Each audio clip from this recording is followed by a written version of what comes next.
Republicans, they want to talk about crime. They want to talk about the economy. Like, really don't feel like they want to go to war on this battlefield. Yeah, well, because they're going to lose on that issue. So not that many people were super concerned about losing their right to have reproductive health care prior to this ruling coming out.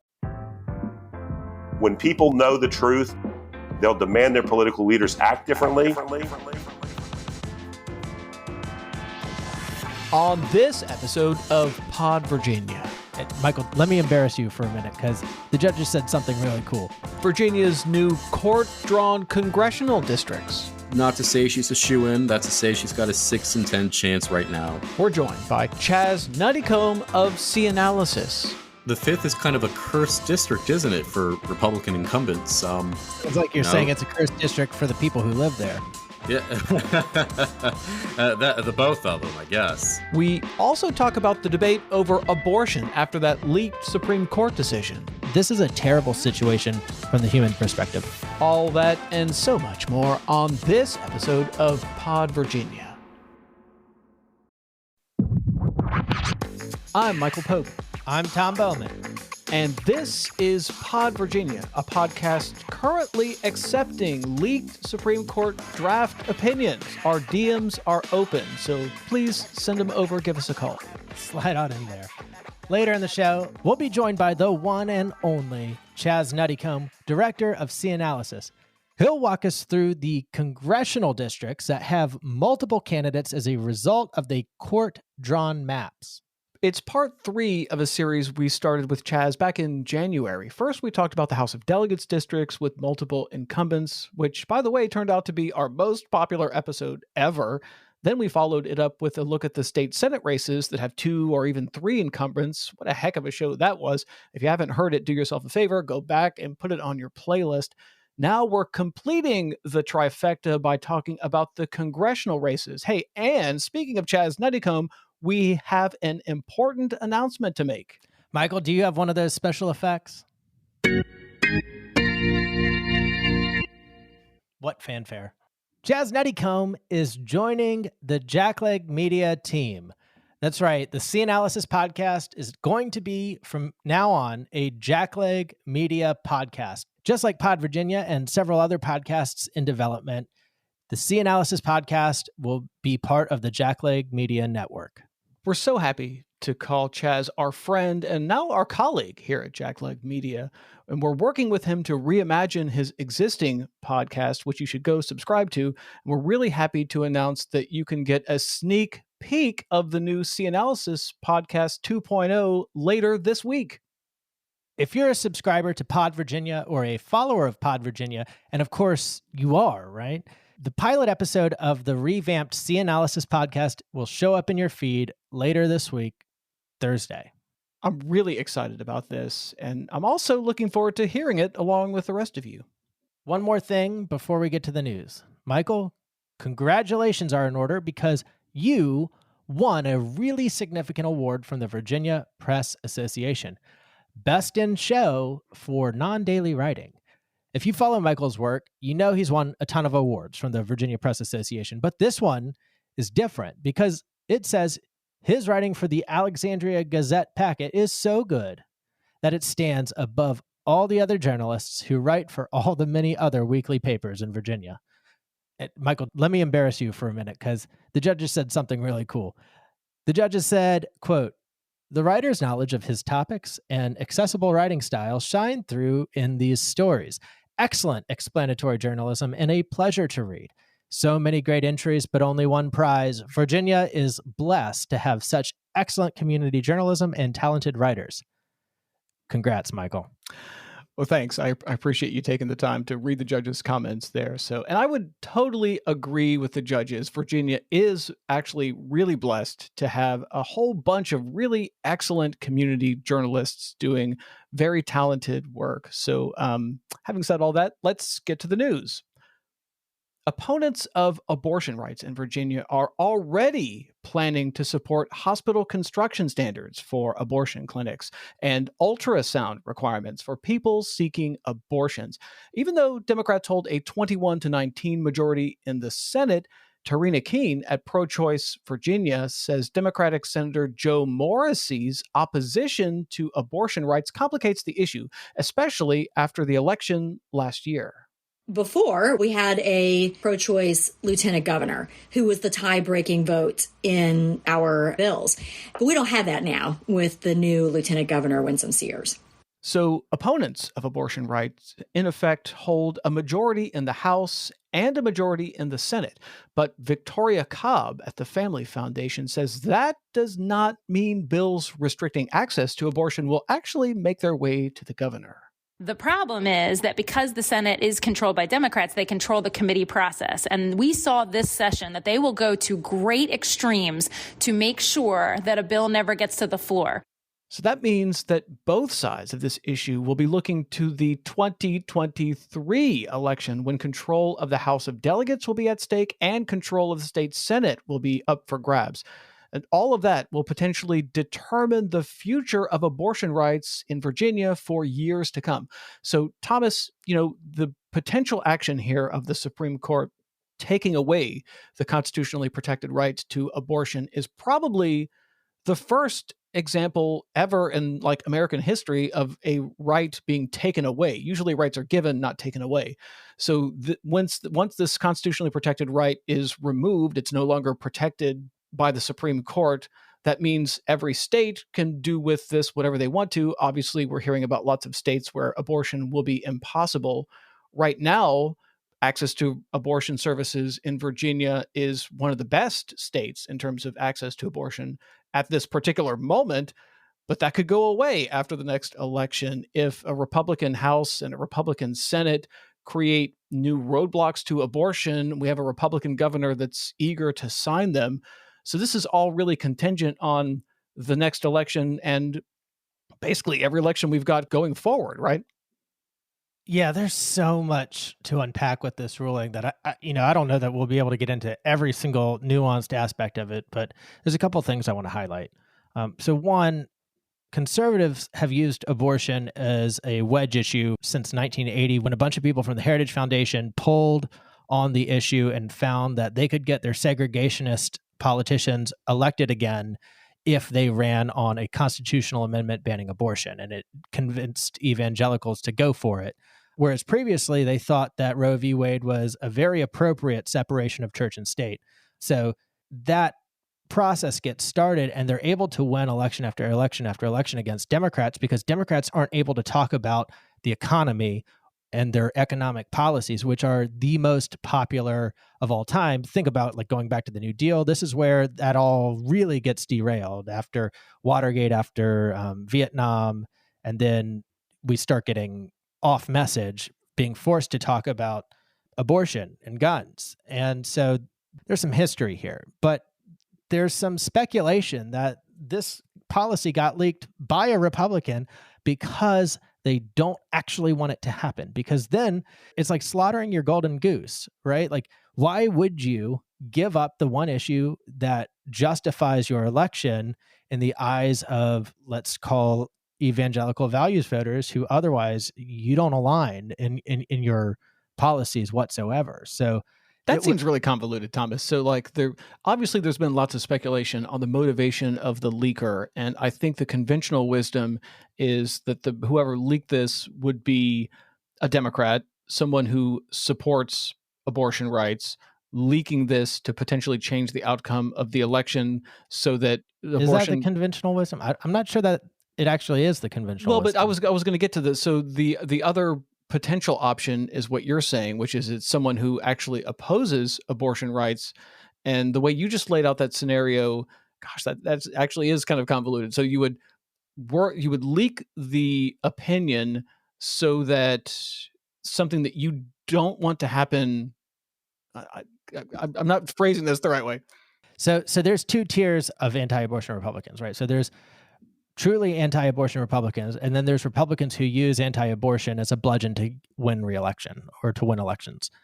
And this is not my idea. I want to put that out there. That this is probably my favorite conspiracy theory at the moment. But the thinking goes that somebody leaked it from a Republican ideology simply because they don't actually want it to happen. They knew it would cause either a backlash. The Democrats and their people who favor individual reproductive rights would go rally, protest, maybe win some elections and scare Republicans back, or scare the court rather back into actually not going down this path. And the logic for that is so that it wouldn't change their outcomes potentially in November, where currently Republicans are poised to do very well in the midterm elections. However, there were local elections in Tennessee on Tuesday, the first election since this news broke.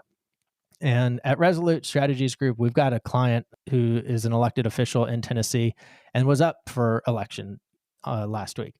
And they expected 40,000 people to come out and vote in Nashville. They got 60,000 people. Interesting. So if that margin holds, that's actually enough to knock off Marsha Blackburn in Tennessee, who currently isn't on anybody's radar as far as a potential swing state.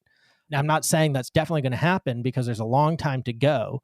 And if the Supreme Court stops what they're doing, then Marsha Blackburn is not in play and Democrats have a bad year. However, if they go down this road, one silver lining could be Democrats are going to win big, including keeping the House. You know, I was interested to see the reaction of a lot of Republicans here. You heard a lot of Republicans not really talking about abortion rights so much as the leak. They're really focused on the leak. If you saw the written statement issued by Governor Youngkin, he started out his statement actually talking about the leak. He said, "I'm in utter disbelief that the sacred confidentiality of the Supreme Court would be violated in this manner." So that's the beginning of his written statement. And then I was also interested in the way he ended his statement. He says he's pro-life, which we already knew, and he's been clear about that since the day he launched his campaign. But listen to how he ended his written statement. Quote, this is a quote from Governor Youngkin. "While we wait for the final June decision, we," meaning, Virginia, the executive branch, "will be focused on lowering taxes for Virginians, funding education and law enforcement, because we need to get a budget passed." In other words, Governor Youngkin and a lot of Republicans, they want to talk about crime. They want to talk about the economy. Like, those are campaign issues for them. And I really don't feel like they want to, go to war on this battlefield. Yeah, well, because they're going to lose on that issue. So not that many people were super concerned about losing their right to have reproductive health care prior to this ruling coming out. And so, less than, I want to say less than 5% of people who are Gen Z even considered it a motivating issue for them. So that number is clearly going to change. And Michael, I just want to highlight some of the human stories here that are at risk. So one, there is a couple in Texas that the wife is pregnant and has cancer. They were really excited for this baby, but not at the expense of the mother's life, right? And so it's cervical cancer, which is normally very operable, but they can't operate on it while she's pregnant. And because it's beyond 6 weeks, the family cannot go get an abortion legally because they're residents of Texas. And they have to drive over 100 miles across state lines for any kind of care. And if you can imagine her having an emergency where she absolutely needs to have an abortion in order to survive, that's not really a viable option for them. So this is a terrible situation from the human perspective. One more. There's a couple who's very close to me and my wife, and they were told that their child was born with fluid in its brain. And so while they were very excited to have a child, their baby is going to be stillborn, or that's what the doctor has told them. And one option for that, so you don't have to carry a stillborn baby to term, is to have an abortion. So it's the second trimester. It's Virginia. That's okay. But if Virginia ever backslides on reproductive health care rights, then they would easily be in a situation where they would be breaking the law. All right. Well, clearly there's a lot to talk about on that issue, and I'm confident we will return to that at some point. But one more thing I want to talk about before we get to the commercial break. I want to follow up with a discussion we had on this podcast a couple of weeks ago about the possibility of moving the Department of Juvenile Justice from public safety and homeland security to health and human resources. Now, that might sound like an arcane or even an academic debate, but it actually poses a really important question. Should Virginia's juvenile justice system be centered around law enforcement, or should it be centered around social services? Delegate Patrick Hope of Arlington introduced a bill putting together a work group to investigate that issue. But then Governor Glenn Youngkin vetoed the bill, leaving Hope mulling over the idea of putting together his own working group, essentially asking the agencies involved to voluntarily cooperate. And that's my hope and desire, is that that will happen and that we will have a process, notwithstanding the governor's veto, that there will be a willingness from the agencies to cooperate and to provide input into determining whether this is the best way to serve our youth. It may not be. Well, Valerie Slater at Rise for Youth says it is the best way to serve youth, moving the Department of Juvenile Justice from public safety and homeland security to health and human resources.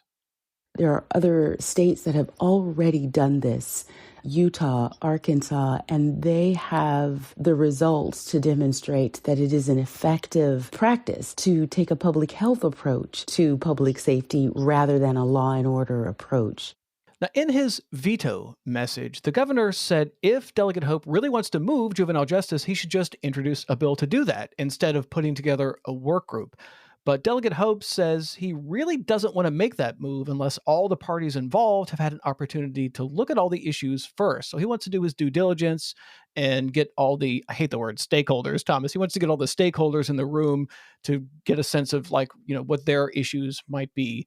So Thomas, have you ever heard of essentially a rogue work group, something that's outside of the normal process of putting together a work group like Delegate Hope is thinking about doing here? Yes and no. When I was a staffer in the General Assembly, sometimes we would put together more like a kitchen cabinet, and sometimes it would be one that comes to mind is one we did on climate policy. And so we had some local stakeholders, some state stakeholders, and a representative of the local energy company that we invited. And there was movement, there was discussion on some options, and it was more parochial in nature than a statewide agency shift. I have not necessarily heard of a rogue work group of agencies controlled by the executive that just vetoed this bill. And I think there should be more of these studies, these rogue working groups, but there's some nuances here. So because it's not got the weight of the law behind it, there's not going to be any requirement to publish their findings or to hold public meetings, which is kind of an interesting dynamic in play here, because you would think that, hey, sunshine is good. That's certainly my bias and yours too, I assume. And however, they might actually be able to accomplish a lot by not making this an official meeting. And whether or not it passes, I don't know. I find Governor Youngkin's move likely to be disingenuous because you don't get major agency overhaul bills to pass out of the blue. Usually you need to study it and it needs to be recommended by that agency. And so none of that would be in play here. The real sticking point for having this sort of unofficial working group would be the voluntary cooperation of all of these government agencies. So like in the room, you would definitely 100%, you would want somebody from the Department of Safety and Homeland Security, probably several people from the so you would want them there in the room. You would also want representatives from the Department of Health and Human Resources. You definitely would want them there in the room. So you could figure out, okay, so if we actually make this move, what are the upsides? What are the downsides? What are the potential roadblocks? What are the potential hurdles? How would this work? How would that work? And so, I mean, you have to credit Delegate Hope for wanting to do due diligence and answering all those questions before introducing the bill to make the move. But then you got, the advocates like Valerie Slater, they want to make the move. Like they feel like this would help kids by having a social services model versus a law enforcement model. And so, I mean, there are competing forces here. And, You pointed out something really interesting, which is all these departments we're talking about are under the control of Republican Governor Glenn Youngkin. So, he actually, as their boss, could tell them, hey, you should totally participate in this rogue work group, or hey, it's really a bad idea to go to that meeting of the rogue work group, so don't do it.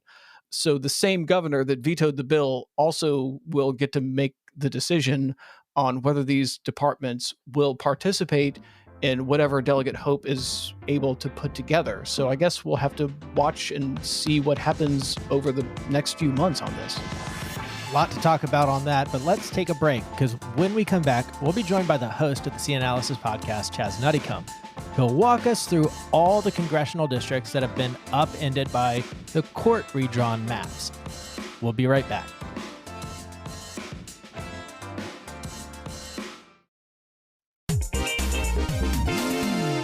This is Philip Scranage, and you're listening to Pod Virginia, my favorite podcast for all things Virginia politics.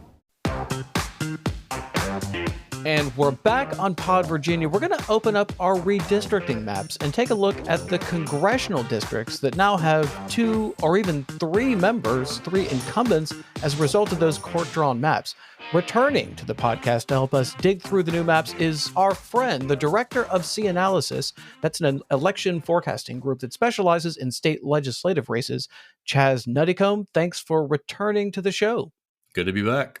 Chaz, you were kind to join us when we walked through all the House of Delegates districts with the double member, triple member districts, and you came back to walk us through all the Senate districts that have double member, triple member.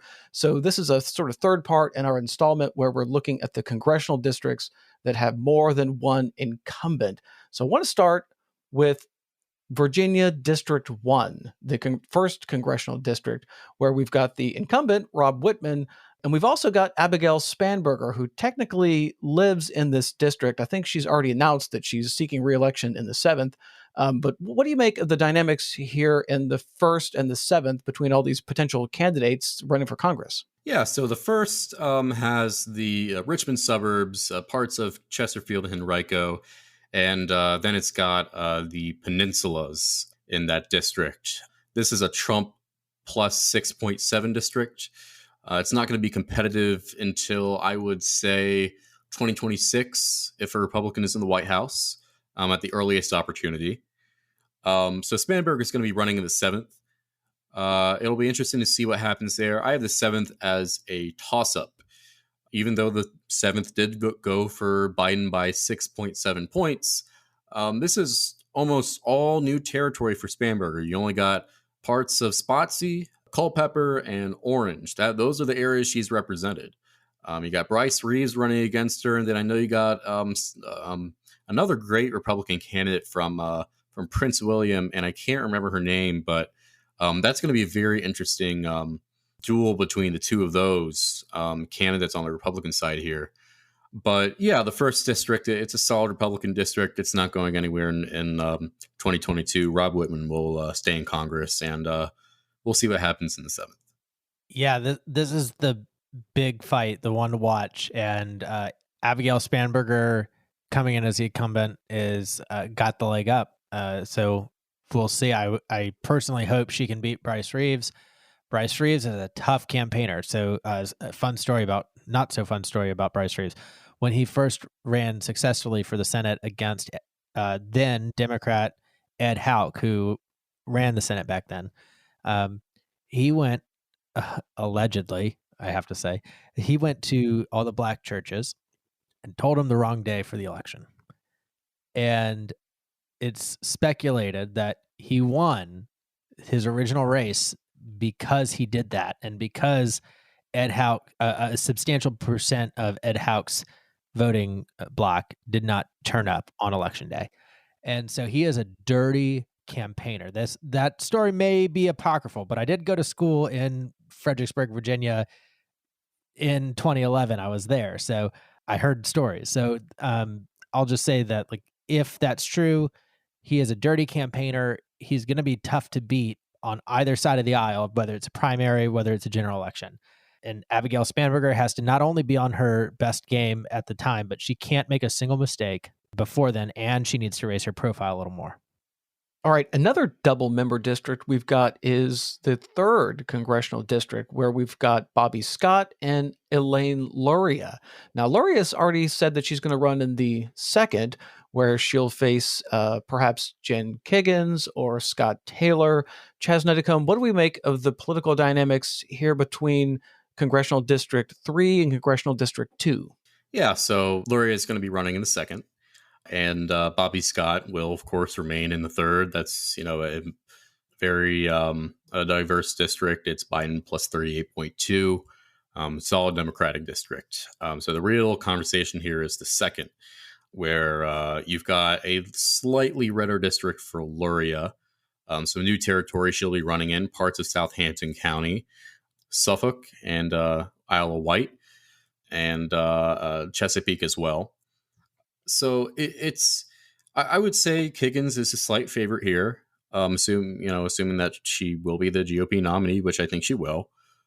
Even though it went to Biden by 1.7 points, looking at the environment this year, I think Kiggins is going to come out on top.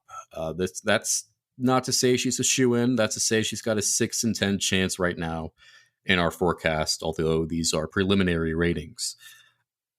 That being said, in a neutral environment in 2024, I think Luria can make a comeback and flip this district back, because this is a district which is, to the best of my knowledge, trending leftward. So, I think Kiggins, slight favorite this year, and then Luria can make a 2024 comeback in that case. Yeah, Scott Taylor will not be the Republican nominee. He may not be even eligible to run. I'll say that much. And this is a good time, by the way, to plug our true crime episode that we did on Scott Taylor over Thanksgiving of 2021. Maybe we should include it in the link for this episode, because go back and listen to that one for a sense of just how deep the shit Scott Taylor is in. Kiggins probably going to be the nominee here between the two of them. And as far as the DPI goes, you're right. This is going to be a very tough one. Virginia Democrats are going to be stretched thin with Spanberger and Luria. There's a good chance that they lose both of them this year, with the national average being R+3.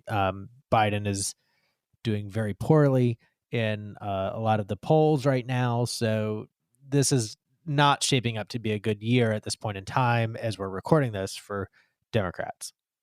All right, turning our attention to the 6th Congressional District, we've got 2 Republicans that have been drawn into this district, Ben Cline and Morgan Griffith.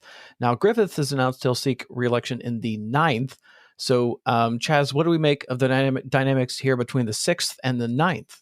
Yeah, Morgan Griffith has never lived in his congressional district, the 9th district. He's always lived in the 6th. So, nothing real interesting here. Both of those are solid Republican districts.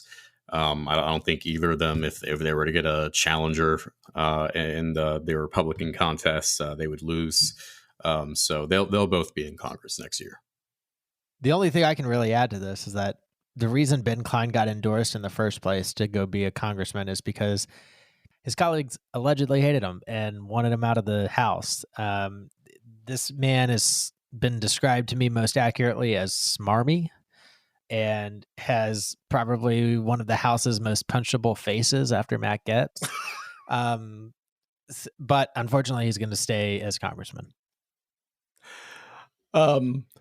Before we end this podcast, Chaz, what about the newest member of the delegation, Bob Good? Is there any talk about anybody challenging him or any sort of movement out in the 5th? That is a good point. The 5th is kind of a cursed district, isn't it, for Republican incumbents? They've got a new member ever since 2016. Sounds like you're saying it's a cursed district for the people who live there.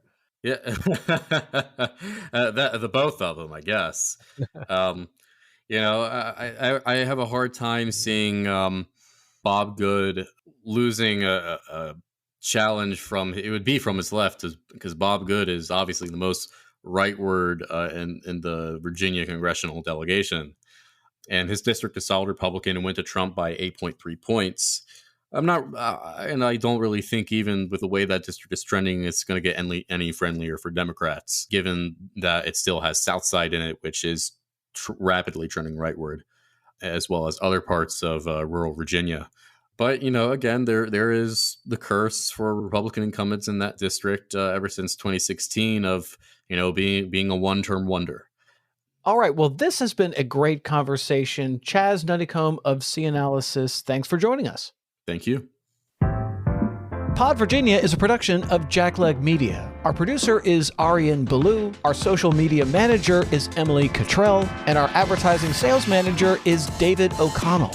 Find us on Facebook or Twitter. Subscribe wherever you get your podcasts. And hey, write a review on Apple Podcast. It really helps people find the show. We'll be back next week with another episode of Pod Virginia.